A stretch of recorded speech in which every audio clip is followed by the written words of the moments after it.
Hello అండి అందరికీ నేను మీ Shabnas welcome back to my channel Shabnas things. ఈ రోజు అయితే రంజాన్ స్పెషల్ ఇంకా సమ్మర్ స్పెషల్ డ్రింక్ మొహబ్బత్ కా షర్బత్ ఎలా చేయాలో చూపించబోతున్నాను. ఈ షర్బత్ తీసుకున్నట్లయితే ఈ సమ్మర్ లో బాడీని డీహైడ్రేట్ అవ్వకుండా అయితే ఉంచుతుంది. చిన్న పిల్లల దగ్గర నుంచి పెద్దల వరకు అందరికీ నచ్చే ఈ మొహబ్బత్ కా షర్బత్ ఫుల్ వీడియోని అయితే మిస్ అవ్వకుండా వాచ్ చేయండి.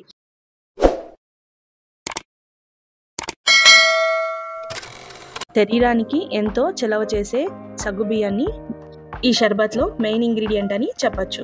ఈ మొహబ్బత్ కా షర్బత్ ప్రిపేర్ చేసుకునే ఒక 2 గంటల ముందే సగ్గుబియ్యంని శుభ్రంగా కడుక్కొని నానబెట్టుకోవాలి. నానిన సగ్గుబియ్యంని తీసుకొని స్టవ్ ఆన్ చేసి ఉడకబెట్టుకోవాలి. అలానే ఒక 3 స్పూన్ల సబ్జా గింజల్ని కూడా నానబెట్టుకొని దాంతోపాటు చిన్న చిన్న స్ట్రాబెర్రీ జెల్లీస్ ఉంటాయి కదా 1 రూపీవి, అవి ఒక 10 to 12 తీసుకోండి.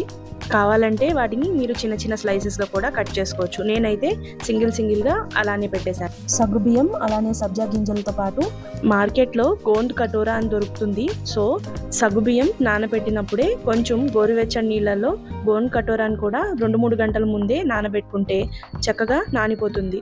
ఈ గోంద్ కటోరా కూడా శరీరానికి చాలా అంటే చాలా చలవ చేస్తుంది. అలానే దీన్ని మీరు అవైలబుల్ గా ఉంటే వేసుకోవచ్చు, లేదంటే స్కిప్ చేయొచ్చు. ఈ గోంద్ కటోరా, సబ్జా ఇంకా సగ్గుబియ్యం అన్ని ఈ 3 పదార్థాలు రెడీ అయిపోయిన తర్వాత చక్కగా చిన్న చిన్న స్లైసెస్ గా వాటర్ మెలన్ అయితే నేను వీడియోలో చూపిస్తున్నట్లు చిన్నగా ఇంకా కుదిరితే ఇంకా చిన్నగా కట్ చేసి పక్కన పెట్టుకోండి.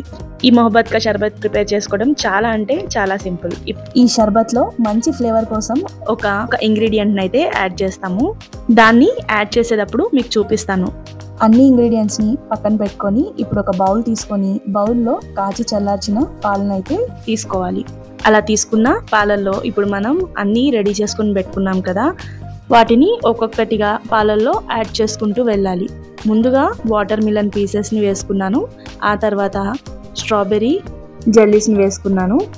ఆ తర్వాత గోంద్ కటోరా చక్కగా నానింది కదా, దాన్ని స్ట్రైన్ చేసుకొని గోంద్ కటోరాని కూడా వేసుకున్నాను. ఇంకా సబ్జా గింజల్ని కూడా చక్కగా వడగొట్టుకొని అందులో ఉన్న వాటర్ మొత్తం తీసేసి నానిన సబ్జా గింజల్ని కూడా ఇందులో వేసి చక్కగా ఒకసారి స్పూన్తో మొత్తం తిప్పి కలుపుకోవాలి. అలానే ఉడికిన సగ్గుబియ్యంని కూడా చక్కగా వడగొట్టుకొని మరొకసారి చిల్డ్ వాటర్తో అంటే చల్లటి వాటర్ తోటి వడగొట్టుకొని ఆ సగ్గుబియ్యంని కూడా ఇందులో కలిపేసుకొని చక్కగా స్పూన్తో ఒకసారి తిప్పేసి ఇప్పుడు నేను ఫ్లేవర్ కోసం ఒక ఇంగ్రీడియంట్ని అయితే యాడ్ చేస్తాను అని చెప్పాను కదా, అదే ఇది రూహబ్జా అని మనకి సూపర్ మార్కెట్స్ ఇంకా ఆన్లైన్లో మనకి అవైలబుల్గా ఉంటుంది.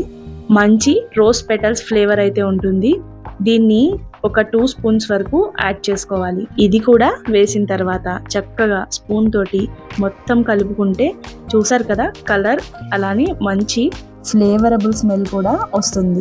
మీరు ఒక విషయం గమనించినట్లయితే ఇందులో మనం వేసేవన్నీ కూడా మన బాడీని డీహైడ్రేట్ అవ్వకుండా చూసే ఇంగ్రీడియంట్స్ మాత్రమే. గోంద్ కటోరా, సబ్జా సీడ్స్, సగ్గుబియ్యం ఇంకా వాటర్ మిలన్ ఇవన్నీ.